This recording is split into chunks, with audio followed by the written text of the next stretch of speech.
नमस्कार प्यारे साथियों, आप सभी का हमारे YouTube चैनल पर हार्दिक स्वागत है। आज मैं लेकर के आया हूँ आप सभी के लिए एक बेहद इम्पॉर्टेंट टॉपिक। आज का टॉपिक सभी के लिए बड़ा ख़ास है, क्योंकि आज से आपने अगर इस वीडियो को बहुत ध्यान से देख लिया और डायरी पर मेंशन कर लिया तो मैं उम्मीद करता हूँ कि आपको आवर्त सारणी से संबंधित कोई भी समस्या नहीं आएगी। केमिस्ट्री का ये एक मोस्ट इम्पॉर्टेंट पॉइंट है जिसको मैं बेहद ही आसान ट्रिक के माध्यम से आपको समझाऊंगा, क्योंकि आप इससे पहले आवर्त सारणी के विषय में पढ़ चुके हैं। आज जो मुख्य उसके की पॉइंट्स हैं उनके बारे में आपको बताऊंगा। तो अगर आप चैनल पर नए हैं तो चैनल को सब्सक्राइब कर लें और सभी बच्चे अपने साथ डायरी लेकर के बैठें, डायरी पेन, और जो भी इम्पोर्टेंट पॉइंट्स हैं उनको अपनी डायरी पर मेंशन कर लें। चलिए मैं वीडियो को स्टार्ट करता हूँ। सबसे पहले मैं आपको बताता हूँ आवर्त सारणी के बारे में। ये आप जो अपनी स्क्रीन पर आवर्त सारणी देख रहे हैं, ये एक मॉडर्न पीरियोडिक टेबल है। मॉडर्न इसलिए है, इसको आधुनिक इसलिए बोला जाता है क्योंकि मोज़ले ने इसको इस तरीके से व्यवस्थित किया है कि सभी तत्व जो है एक क्रम में रखे गए। कुछ अपवाद इस आवर्त सारणी के भी हैं, परंतु यह अन्य सभी से अलग है और इसमें बड़े ही आसान तरीके से तत्वों को और उनके गुण हैं, उनकी प्राथमिकता को हम बड़ी ही आसानी के साथ समझ सकते हैं। सबसे पहली चीज़, पहला पॉइंट, कि इस आवर्त सारणी को 4 ब्लॉक में बांटा गया। इस आवर्त सारणी को 4 ब्लॉक में बांटा गया है, जैसा कि आप अपनी स्क्रीन पर देख रहे हैं। फर्स्ट, जैसा कि मैंने आपको पहले ही बताया था, ये एस ब्लॉक है। आप जो देख रहे हैं स्क्रीन पर, ये एस ब्लॉक है, ये पी ब्लॉक है, ये डी ब्लॉक है और ये नीचे वाला एफ ब्लॉक है। इस आवर्त सारणी को 4 भागों में बांटा गया। S, P, D, F, 4 block हैं। पहली दूसरी चीज़, इस आवर्त सारणी में आपने क्रम पढ़ा था 2, 8, 8, 18, 18, 32, 32। मैंने आपको टोटल संख्या भी बताई थी। 118 तत्व पूरी आवर्त सारणी में विद्यमान हैं, जिसमें से 92 या 94, 92 या 94 एलिमेंट्स जो है वो नेचुरल हैं, और कुछ बाकी बचे हुए वो कृत्रिम हैं। तो आपको समझना है। अब इसमें जो जिस क्रम में रखा गया, इस आवर्त सारणी में, ये तीसरा पॉइंट है, इस आवर्त सारणी में 7 आवर्त हैं और जो वर्ग हैं वो 18 हैं।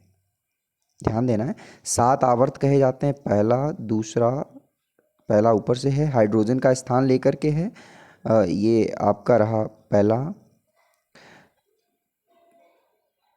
इस तरीके से तीसरा, चौथा, पांचवा, छठा और सातवां, ये 7 आवर्त होते हैं। अब आपके दिमाग में बात आ रही होगी, ये टेबल का भाग कहाँ से आ गया? तो ये यहाँ से लेंथेनियम और एक्टेनियम से ये श्रेणी निकली हुई है।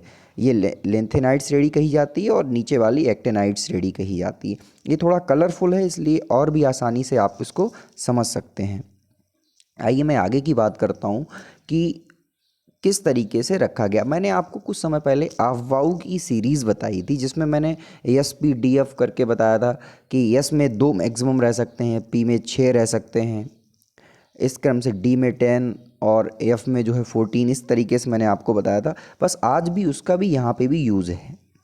सबसे पहली चीज़ आप समझ लें इसमें कि अब ये कॉलम तरीके से बने हुए 18 हैं, तो 18 में अब आप समझें कि किस तरीके से इसको पढ़ा जाता है। जैसा कि आप अपनी स्क्रीन पर देख रहे हैं, ये क्रम आ गया कि कोई भी एलिमेंट्स जहाँ रखा है तो उसमें इस तरीके से आप देख रहे हैं, तो ये इस तरीके से उसको प्रदर्शित किया गया है। सबसे पहली चीज़, ये जो नंबर पड़ा हुआ है, ये इसको एटॉमिक नंबर बोलते हैं, यानी परमाणु क्रमांक। आप हिंदी अंग्रेजी को भी अपनी डायरी पर मेंशन कर सकते हैं, जिससे कन्फ्यूज़न ना हो। एटॉमिक नंबर यानी परमाणु क्रमांक, तो ये परमाणु क्रमांक है। और ये एटॉमिक वेट यानी परमाणु भार, इसको परमाणु द्रव्यमान भी बोलते हैं। ये परमाणु भार है 1.008, इसको हम वन ही बोलते हैं। इसका एटॉमिक वेट वन ही लिखा जाता है, क्योंकि वो माइन्यूट होता है, इसलिए इसको वन ही लिख देते हैं, एवरेज में लेते हैं। और ये जो एच है, ये सिंबल है। एच जो है वो हाइड्रोजन का सिंबल एच है, और ये H फॉर होता है हाइड्रोजन, ये इसका नेम है। क्लियर? तो इसके नीचे इसका नाम लिखा होता है जो एलिमेंट्स है। और ये जो 1s1 दिया गया, आपको यहाँ ध्यान देना है, जो क्वांटम नंबर होते हैं वो 4 टाइप्स के होते हैं, यानी क्वांटम संख्याएं उसको बोलते हैं। वो 4 प्रकार की होती हैं। पहला तो प्रिंसिपल क्वांटम नंबर, उसको मुख्य क्वांटम संख्या बोलते हैं। एजीमुथल क्वांटम नंबर, उसको दिगंशी क्वांटम संख्या बोलते हैं। थर्ड होती है मैग्नेटिक क्वांटम नंबर, उसको चुंबकीय क्वांटम संख्या बोलते हैं। और फोर्थ होती है आपकी स्पिन क्वांटम नंबर, उसको चक्रण क्वांटम संख्या बोलते हैं। ये उस क्रम में होता है। अब आप इलेक्ट्रॉनिक विन्यास जब निकालते हैं तो इलेक्ट्रॉनिक विन्यास में हाइड्रोजन का 1s1 यानी एस ब्लॉक में फर्स्ट एलिमेंट ये बताता है। इसमें इलेक्ट्रॉनों की संख्या भी 1 है, प्रोटॉनों की संख्या भी 1 है। समझ में आ रहा होगा ना आपके। तो ये होता है एक एलिमेंट्स में इतना, और ऐसे ही आपको 118 एलिमेंट्स आपको इस टेबल में दिए गए हैं। तो आप एक एक करके इसको इस तरीके से समझ सकते हैं। तो ये पढ़ने का इसका तरीका होता है। आइए फिर से मैं टेबल पे आता हूँ, और टेबल में आप देखें कि पहले वाले आवर्त में 2 को रखा गया है, पहले वाले आवर्त में 2 हैं, दूसरे आवर्त में 8 एलिमेंट्स हैं, तीसरे आवर्त में भी 8 हैं, और चौथे आवर्त में 18, पाँचवें वाले आवर्त में भी 18 हैं, और छठे वाले में 32 हैं, और सातवें वाले में भी 32 रखे गए हैं। ये इसका क्रम है। अब आगे आपको समझना है S block, P block, D, F. अब इसको समझना है। इसमें जो कलरफुल है उसका भी मैं आपको फ़ायदा बता रहा हूँ क्या होता है। तो आप देख रहे हैं अपनी स्क्रीन पर फर्स्ट दिया गया LINAMGKRVCSFR। ये वर्ग जो है ग्रुप का पहला इस क्रम में है। हाइड्रोजन भी इसी में आता है। हाइड्रोजन के स्थान को लेकर के मैंने आपको बताया था कि हाइड्रोजन जो है वो हैलोजन के भी गुण व्यक्त करता है और क्षार धातुओं के भी गुण व्यक्त करता है। इस कारण से इस स्थान को लेकर के असमंजस बना रहता है। आगे समझते हैं कि LIVE इस तरीके से आपको ये याद करना है क्रम से। अब याद करने के 2 तरीके हैं, या तो आप उसको ग्रुप वाइज करें या पीरियड वाइज, यानी वर्ग के हिसाब से करें याद, या जो है आवर्त के हिसाब से करें। तो क्लास 10th के स्टूडेंट्स के लिए, 10th स्टैंडर्ड के जो बच्चे हैं उनको आवर्त के हिसाब से याद करना चाहिए। वो क्योंकि उनको कम जानकारी में भी उनका काम चल सकता है, इसलिए वो आवर्त के हिसाब से याद करें। तो कम से कम 4 आवर्त के उनको एलिमेंट्स पता होने चाहिए। 12th स्टैंडर्ड के बच्चे वो आवर्त के हिसाब से भी करें, वर्ग के हिसाब से, यानी 12th स्टैंडर्ड के बच्चे को ये पूर्णतः आना चाहिए टेबल के विषय में। क्योंकि ये ग्रेजुएशन लेवल तक चलता है तो इसको बेहद अच्छे तरीके से हमें पढ़ना चाहिए। और मैं उम्मीद करता हूँ कि आपको केवल एक ही वीडियो में ये सब समस्याएं जो हैं वो इससे पीरियोडिक टेबल से संबंधित वो सब दूर हो जाएंगी।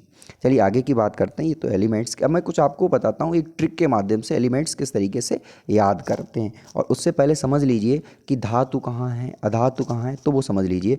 ये जो आप देख रहे हैं LI, ये इस तरीके से ये जो आप क्रम में देख रहे हैं, ये सब आपकी जो है क्षार धातुएँ कही जाती हैं। यानी LINAKRVCSFR ये सब जो है क्षार धातुएँ कही जाती हैं। इसके पास में जो है VEMGCA जो दिया गया है, ये जो है सेकंड, ध्यान दें, ये सेकंड वाला जो है ये आपका क्षारीय मृदा धातुएं कहलाती हैं। पहले वाले वर्ग में क्षार धातुएं हैं, दूसरे वाले वर्ग में क्षारीय मृदा धातुएं हैं। अब हम बात करते हैं पी ब्लॉक में आ जाते हैं। पी ब्लॉक में सबको अलग अलग रखा गया। जैसे हम देखते हैं ये एल्युमिनियम, गैलियम, ये देखिए ये जो क्रम है इस तरीके से, ये जो हैं ये सब अन्य धातुएं कहीं जाती हैं। अन्य यानी हैं तो धातु ही, लेकिन ये अलग हैं। आप और देखेंगे कि ये जो VESI इनका कलर अलग दिया गया, ये क्या है, तो ये उपधातुएं कहीं जाती हैं, इनको हम उपधातु कहते हैं। और इन्हीं के जो पास में जो दे रहे हैं, ये जो आपका ब्लू कलर में दिया गया, ये जो ब्लू कलर है, तो ब्लू कलर में जैसे CNOFP इस तरीके से जो क्रम है, ये सभी आपकी अधातुएं कही जाती हैं। इनको नॉन मेटल्स कहते हैं। आप देखेंगे ये ऊपर लिखा हुआ है, इसको पढ़ सकते हैं। और बाद वाला जो 18वां वर्ग है इसको हम नोबल गैसेस वाला भी कहते हैं, इसको शून्य वर्ग भी कहा जाता है। इसमें सभी नोबल गैसेस रखी हुई हैं, अक्रिय गैसें, helium, neon, argon, krypton, xenon, radon, ये इसका क्रम होता है अक्रिय गैसों का। बीच वाला आया डी ब्लॉक, तो डी ब्लॉक में सभी संक्रमण तत्व पाए जाते हैं। और ऐसे ही ये लेंथेनाइड एक्टिनाइड दो श्रेणियाँ होती हैं। तो ये इसके मुख्य चीज़ें हो गई। अब आपको समझना है कि तत्व की हमने बात की, तो तत्व तो लिक्विड भी हो सकता है। उसकी हम अगर फिजिकल प्रॉपर्टी देखते हैं तो फिजिकल प्रॉपर्टी के अकॉर्डिंग तो वो 3 वर्गों में हो गया। द्रव्य, जो 3 अवस्थाएं मैंने बताई थी, लिक्विड, सॉलिड, गैस, तो उस क्रम में क्या आता है, लिक्विड क्या होते हैं, सॉलिड क्या होते हैं, गैस क्या होते हैं। आप अपनी स्क्रीन पर देख रहे हैं, जैसे कि आपको जो ब्लैक कलर से जो सिंबल लिखे हुए हैं, जैसे बी लिखा हुआ है, सी लिखा हुआ है, यानी जो ब्लैक कलर से लिखा हुआ है, ध्यान देना है कि जैसे हमने मान लिया ये Na लिखा है, यानी ब्लैक पेन से लिखा हुआ, तो जो जितने ब्लैक से लिखे हैं वो सब सॉलिड है, और जिसका कलर मैरून कलर है वो सब लिक्विड में आते हैं। अब ध्यान देना, लिक्विड की हमने बात की तो थोड़ा सा यहाँ पे एक इस टेबल में आपको केवल 2 ही लिक्विड प्रदर्शित किए गए हैं, एक तो ब्रोमीन और मरकरी, यानी Vr और Hg, ये 2 प्रदर्शित किए गए लिक्विड के रूप में। वैसे 5 तत्व पूरी आवर्त सारणी में 118 में 5 तत्व जो हैं वो कुछ वैज्ञानिकों का मानना है कि 5 तत्व ही जो है लिक्विड अवस्था में पाए जाते हैं। उनके नाम हैं ब्रोमीन, मरकरी और ये गैलियम ये जो होता है, और सीजियम और फ्रेंसियम, ये 5 एलिमेंट्स जो होते हैं वो लिक्विड में होते हैं। और बाकी जिसका सिंबल येलो कलर से लिखा हुआ है वो सब गैस के रूप होते हैं, जैसे H है, N है, O है, F है, ये और ये सभी नॉवल गैसेज, यानी जो येलो कलर के सिंबल में वो सब गैस हैं। मैं आशा करता हूँ ये सब आपके समझ में आ रहा होगा। अब हम बात करते हैं एलिमेंट्स को किस तरीके से याद करते हैं। तो बेहद ही आसान ट्रिक के साथ आप ये सब डायरी पे मेंशन करते रहें सभी बच्चे। आप समझते हैं पहली ट्रिक, जैसे कि हम पहले वर्ग को अगर याद करते हैं, एस ब्लॉक का पहला वर्ग, इसमें hydrogen, lithium, sodium, potassium, rubidium, caesium, francium है। तो अब इनको याद किस तरीके से करते हैं, तो इसकी ट्रिक है, आप ट्रिक समझ लें। है लीना की रब से फरियाद, है लीना की है लीना की रब से फरियाद, ये इस क्रम से हम इसको याद कर सकते हैं। ये ट्रिक है पहले वर्ग को। अब दूसरे वर्ग को, जिसमें बेरिलियम, मैग्नीशियम, कैल्शियम इस तरीके से आता है, ध्यान देना है, ये थोड़ा एक आगे पीछे हो गया एक क्रम, कोई बात नहीं। ये हाँ, बेटा मांगे कार स्कूटर बाप रोए, बेटा मांगे कार स्कूटर बाप रोए, यानी VE यानी बेटा, MG यानी मांगे, CA यानी कार, SR यानी स्कूटर, BA यानी बाप, रोए, इस क्रम से याद कर सकते हैं। Beryllium, magnesium, calcium, strontium, barium, radium, इस क्रम से हम इसको याद कर सकते हैं। ये सब ट्रिक हैं। आगे समझते हैं। आगे वाला जो क्रम है, ये P ब्लॉक में पहुंच गए। BAl, GAm, IN, TI, ये बोरान, एल्यूमिनियम, गैलियम इस क्रम में है। तो बैगन, आलू, गाजर इन थैला, ये इसकी ट्रिक है। बैगन यानी BE यानी बेरिलियम, आलू यानी एल्यूमिनियम, गाजर यानी गैलियम, IN यानी इंडियम, और थैलियम, ये थैला जो लिखा है TI, तो यहाँ पर जो ये है थैलियम, इसको पढ़ते हैं। ऊपर वाला IN इंडियम होता है, TL जो लिखा है वो थैलियम पढ़ा जाता है। आगे समझते हैं। ये जो दूसरा P ब्लॉक का है, तो C यानी कार्बन, SI, ये GE जर्मेनियम, टिन और लेड इस क्रम से होता है, सिलिकॉन है बीच में। तो कहे सीता जी सुनो प्रभु के, ये के से यहाँ पर C को दर्शाया गया। कहे यानी कार्बन है ये आपका, कार्बन, SI जो है सिलिकॉन है, GE गैलियम है। कहे सीता जी सुनो प्रभु। आगे समझते हैं। ये अगला है NPASSBBI, यानी नाइट्रोजन, फास्फोरस, आर्सेनिक, एंटीमनी और बिस्मिथ। ये जो क्रम है इसको नाइट्रोजन परिवार के तत्व कहते हैं। इसका प्रतिनिधित्व नाइट्रोजन करता है। और इसकी ट्रिक है, नेपाल, पाकिस्तान, ऑस्ट्रेलिया सब बीमार।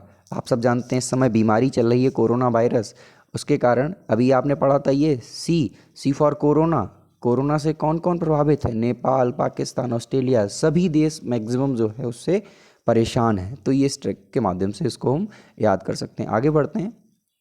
ये वर्ग आता है अगला, इसमें ऑक्सीजन, सल्फर, इस तरीके से आगे भी हैं टेलियम। इसमें एक तत्व है पोलोनियम, लास्ट वाला जो आप पीओ देख रहे हैं पोलोनियम, ये 118 तत्वों में सबसे जहरीला तत्व है पोलोनियम।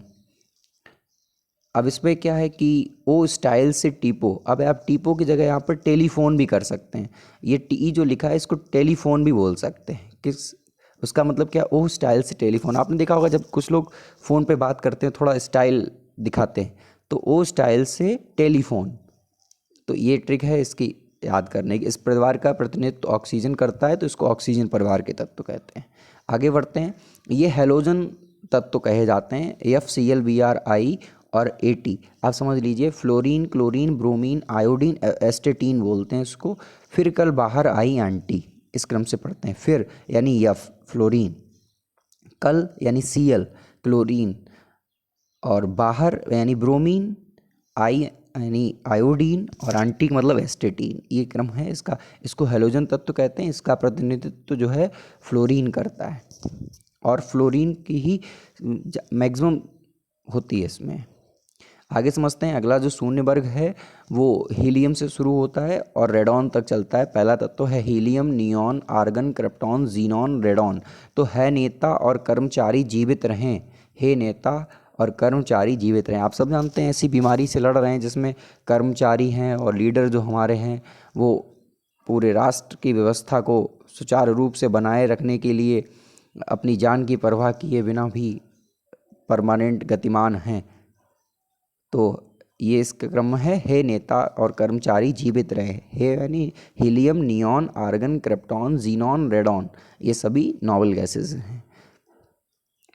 आगे ये और भी हैं डी ब्लॉक के, आप देख सकते हैं एक एक ट्रिक के माध्यम से। ये मैंने सभी आपको बता दी हैं, आप ये सब डायरी पे मेंशन कर सकते हैं। धन्यवाद। मैं आशा करता हूँ कि ये वीडियो काफ़ी आपके लिए हेल्पफुल रहा होगा। सभी छात्र चैनल को सब्सक्राइब करते हैं और ज़्यादा से ज़्यादा बच्चों को शेयर कर सकते हैं। शेयर करने से ये काफ़ी महत्वपूर्ण जानकारी काफ़ी लोगों तक पहुँचेगी, जो सभी बच्चों के लिए हेल्पफुल रहेगा। धन्यवाद।